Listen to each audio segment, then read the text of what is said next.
بسم اللہ الرحمن الرحیم۔ سامعین مکرم، آج ہم جس موضوع پر بات کر رہے ہیں، آج جس ٹاپک پہ ہم بات کر رہے ہیں وہ یہ ہے کہ حاملہ بیوی سے ازواجی تعلقات قائم رکھنا، یعنی ہم بستری کرنا، ہم بستر ہونا، اس کی شرعی حیثیت کیا ہے؟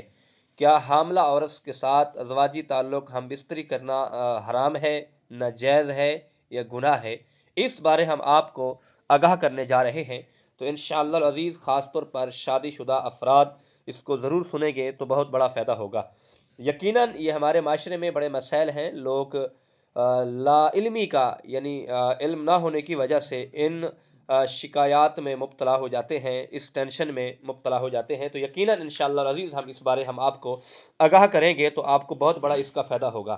دیکھیں، سب سے پہلی بات تو یہ ہے کہ شریعت نے اس حوالے سے فقط 5 مقام ایسے ہیں جس مقام پر عورت کے ساتھ ہم بستر ہونا، عورت کے ساتھ اپنی بیوی کے ساتھ ازواجی تعلقات قائم رکھنے سے منع کیا ہے، یعنی ہم بستر ہونا، ہم بستری کرنے سے منع کیا ہے۔ وہ یہ ہے، ان میں سے ایک تو حج کے موقع پر احرام کی صورت میں، اور دوسرا جو ہے روزے کی صورت میں، اور تیسرا جو ہے عورت اعتکاف میں بیٹھی ہو، اور چوتھا جو ہے جب حیض و نفاس ہو، اور پانچواں جو ہے جب بچہ پیدا ہو جائے، جو بلیڈنگ آتی ہے، یعنی ان ایام میں شریعت نے یہ سختی سے منع کیا ہے۔ ان ایام میں آپ بیوی کے ساتھ ہم بستر نہیں ہو سکتے، ازواجی تعلقات قائم نہیں رکھ سکتے۔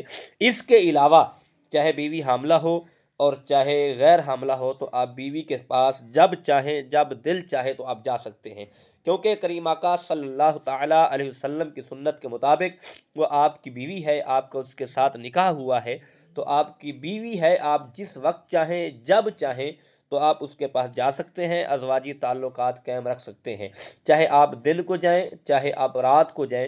ان ایام میں جو شریعت نے منع کیا ہے، ان ایام میں عورت کے پاس نہیں جانا چاہیے، شریعت نے بہت سختی سے منع کیا ہے۔ لیکن ہمارے معاشرے میں لوگ ان باتوں کا شکار ہو جاتے ہیں، ان کو علم نہیں ہوتا، ان کو کسی جگہ سے پوچھتے نہیں ہیں، شرماتے رہتے ہیں۔ تو یقیناً یہ 5 مقام ایسے ہیں جن مقام پر آپ بیوی کے پاس نہیں جا سکتے، ہم بستر بھی نہیں ہو سکتے۔